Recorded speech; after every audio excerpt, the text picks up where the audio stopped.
네, 안녕하세요. 도사 이승태TV의 이승태 변호사입니다. 오늘 얘기 드릴 거는 재판에서 많이 일어나는 일이에요. 저희가 보통 이제 변호사를 선임하게 되면 변호사가 다 재판을 진행해 주잖아요. 근데 가끔 개인들이 와서 본인이 이제 남편이다, 아니면 저희 아들이다, 이러면서 법원에 오시는 경우가 있어요. 그럴 경우에 판사가 지금 소송 대리 허가 신청 받으셨나요? 이렇게 물어보거든요. 그러면 무슨 말인지 모르니까 뭐라고요? 막 이렇게 물어보신다고. 그러면 판사들이 이렇게 친절하면 가르쳐 주는데 이런 얘기 하는 거예요. 아니, 거기 좀 알아보시고 법 아는 사람한테 가서 물어보세요. 아니면 소송대리 허가 신청서 갖다 내십시오. 이렇게만 얘기해. 소송대리 허가 신청, 그 말 자체를 무슨 말인지 몰라요.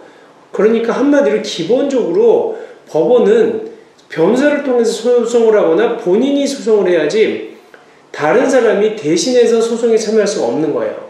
그게 왜 그러냐 하면, 만약에 내가 성우씨 뭐 일을 대신해서 변호사도 아닌데 나서서 일을 해주고 돈을 받는다 그러면 변호사 제도가 필요 없는 거예요. 그럼 무자격자들이 막 법을 좀 안다고 하는 사람들이 다른 사람 일을 해주면서 대가로 돈을 받을 수도 있기 때문에 그런 일을 금지시키기 위해서 지금 소송대리를 할 수 있는 사람인지를 판단해서 허가 신청을 해줘요. 허가를 해주는 거지. 그러니까 신청에 대해서.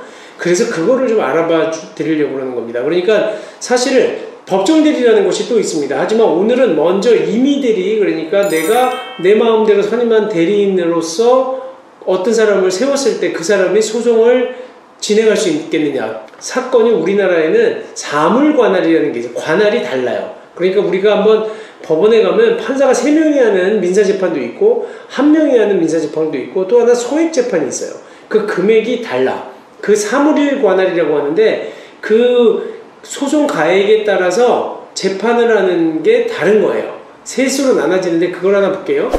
자, 먼저 단독 사건이 있습니다. 1명의 판사가 재판하는 경우에는 소송 가액이 2억 원 이하인 사건, 그리고 성격상 단독 판사가 심판하는 것이 적절하다고 합의부가 결정한 사건이에요. 그러니까 금액으로 따졌을 때 소송 금액이 소송 가액이 2억 원 이하다 라고 하면은 이거는 단독 판사 1명이 하는 재판이야. 그래서 그런 경우에는 기본적으로 단독으로 가고, 이걸 중액 단독이라고도 하고 소액 단독으로 또 나눠지는데 그건 좀 이따 또 설명드릴게요. 고액 단독도 있고. 그 다음에 합의 사건은 뭐냐면 소송가액이 2억 원을 초과하는 사건이에요. 자, 그럼 우리가 소송을 이제 합의부 재판을 받고 싶으면 보통 2억 100원으로 해서 소송을 제기해요. 소가를. 그래서 청구치를 적을 때 2억 100원으로 하면 이제 그때부터는 3명의 재판부에서 판단을 받을 수 있거든요. 아무래도 단독 판사보다는 3명의 재판부에서 받는 게 좀 더 합의가 이루어지니까 공정한 재판, 그리고 또 이렇게 경험 많으신 사람들이 할 것 같아서 그런지 합의부에서 재판을 받기를 원하시는 분들이 많은데, 지금 옛날보다 소송가격이 계속 올라왔어요. 옛날에는 1억 원을 초과하는 재판만 합의부가 하다가 지금은 너무 사건이 많아지니까 2억 원을 초과하는 사건만 합의부에서 하는 겁니다.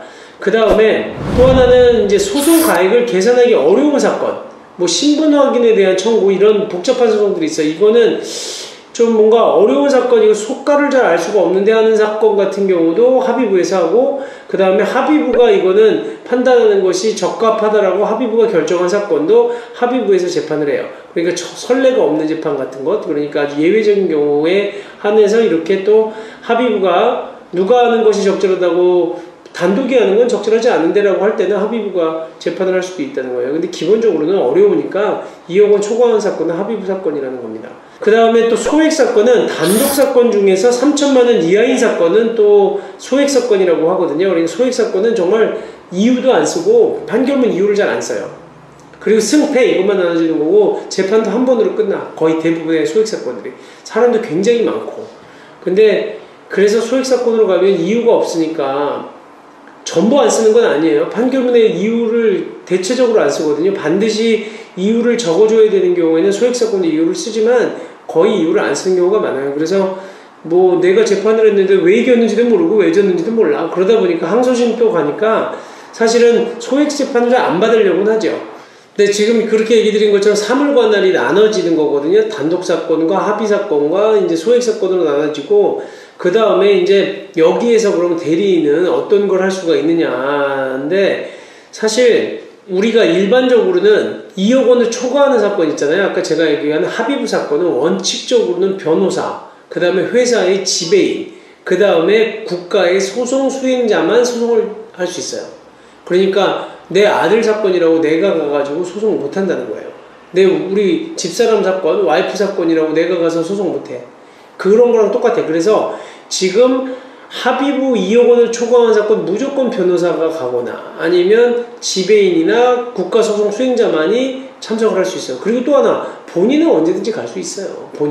본인이 못 가고 변호사만 강제해야 하는 건 아니에요. 그 원칙적으로는 변호사 대리 원칙인데 예외적으로 지금 그 단독사건 중에서도 중액 단독사건에 속하는 경우에는 특별한 경우, 그 다음에 인적관계가 어느 경우에 한정해서는 소송대리를 허가를 해주는 겁니다. 그게 어떤 거냐면 단독사건 중에서 소액 소송가액이 3천만 원을 초과하거나 1억 원 이하인 사건, 중액단독사건이라고 하거든요. 이런 중액단독사건 중에서 배우자 또는 사촌 이내의 친족으로 당사자와 밀접한 관련이 있는 사람, 그리고 예를 들어서 소송과 관련이 있는 부모님하고 또 형제 자매, 이 경우에는 소송대리 허가 신청을 해서 대신 해줄 수 있다는 거예요. 사촌 이내의 친족. 그러니까 지금은 그 일촌수를 잘 못 따지는데 부부 간에는 무촌이에요.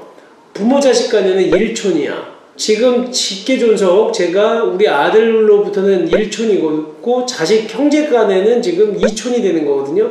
각각의 부모로부터 1촌씩 더해서. 그 다음에 사촌은 또 아버지와 삼촌, 그러니까 내가 이제 삼촌이라고 하는 게 아버지의 동생은 2촌간이잖아. 아까 얘기한 형제자매는 2촌이고 또 아버지와 나의 관계가 1촌이기 때문에 나의 삼촌이 해당하는 거예요. 그리고 삼촌의 아들은 4촌이 되는 거거든. 또 이게 촌수가 1 플러스가 되니까. 그러니까 사촌 이내의 친족이잖아. 이 경우에는. 그 경우에는 그 소송대리 허가 신청을 하면 받을 수가 있다는 거예요. 그래서 지금 이 친족이 좀 어려울 수도 있는데 오히려 그 배우자나 사촌 이내의 친족의 경우에는 그 소송대리 허가 신청을 할 수 있다. 중액 단독에 한해서. 또 하나는 고용 등의 계약 관계를 맺고 사무 처리를 해주는 사람으로 밀접한 관련이 있는 사람.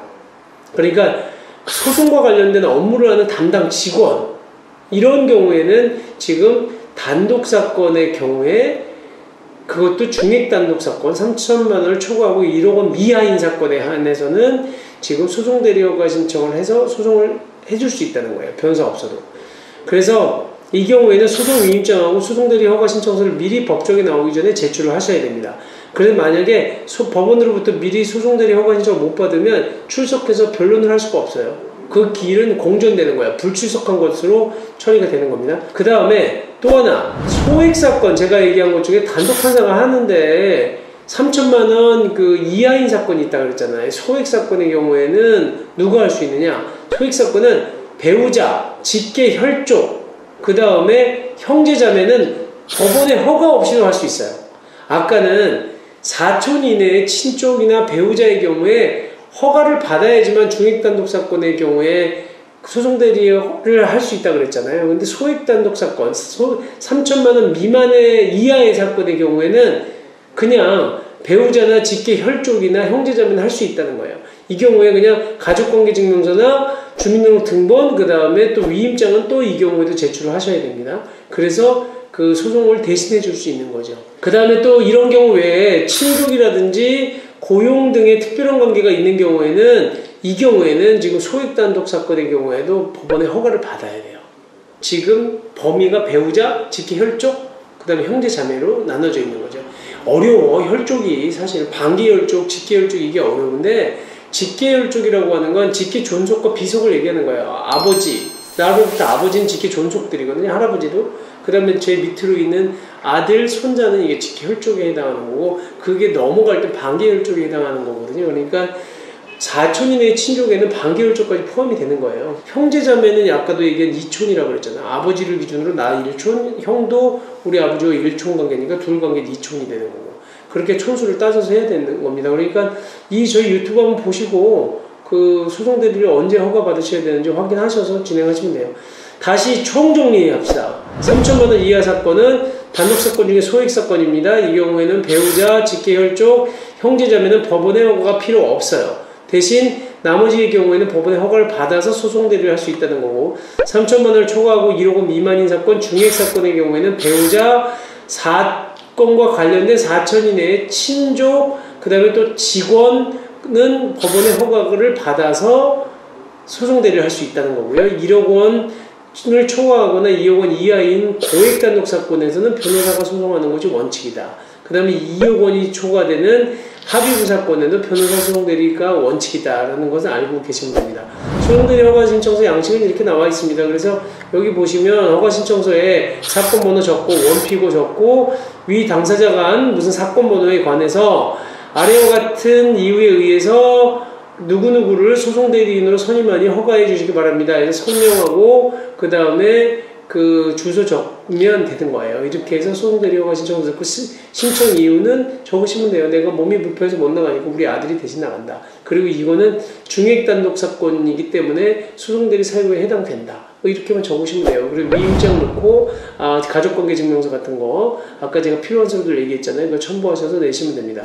어디에서 하시냐? 이거는 전자소송 사이트에 접속해서 민원 서류로 가셔서 소송대리 허가 신청하고 소송 위임장 클릭하시면 됩니다. 그래서 거기에서 그 내용대로 입력하시고 정보 입력하실 때 첨부 서류로 소송대리인의 자격을 증명한 서류를 또 선택해서 입력하시면 되는 거예요. 이렇게 하시면 그 변호사를 선임하지 않아도 간단한 사건은 본인들이 소송하실 수 있고 또 본인이 바빠. 그럴 경우에는 가족들이 한가하신 분이 가서 직원이 또 대표이사는 못 갈 때도 있잖아요. 그럴 경우에는 직원을 보내도 돼요. 그렇게 해서 소송대리 허가 신청을 받으셔서 진행하면 됩니다. 근데 만약에 미성년자야. 그리고 또 그 성년 의견이나 한정 의견을 받으신 분이야. 이 경우에는 어떻게 해야 되는지 모르시잖아요. 그 경우에는 저희가 다음 시간에 다시 한번 설명을 드리도록 하겠습니다. 네, 감사합니다.